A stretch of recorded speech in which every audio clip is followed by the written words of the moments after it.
कौन रोहित शर्मा मुंबईर अधिनायक भाव पुणी थरे फेरबे कि एही दुई दिग्गज खेलाड़ींकर निजर मत रखिले।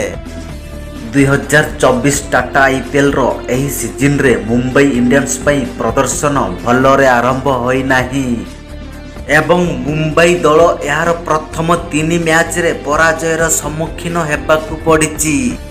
हरभजन सिंह को पर हार्दिक हेउचंती मुंबई इंडियंस रो द्वितीय अधिनायक जार नेतृत्व रे दल गोटे सीजन रे प्रथम 3टी मैच रे पराजयर सम्मुखीन हेबाकु पड़िथिला।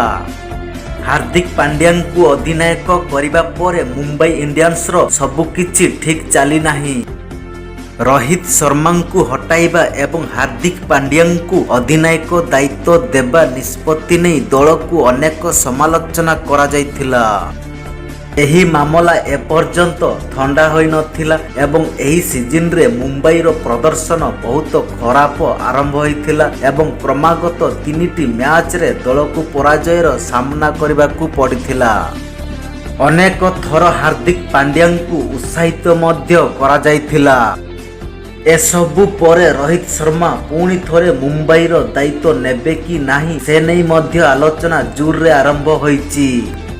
किंबा केवल हार्दिक पांड्या नेतृत्व रे दल परिचालना आगकू बढ़िबे कि?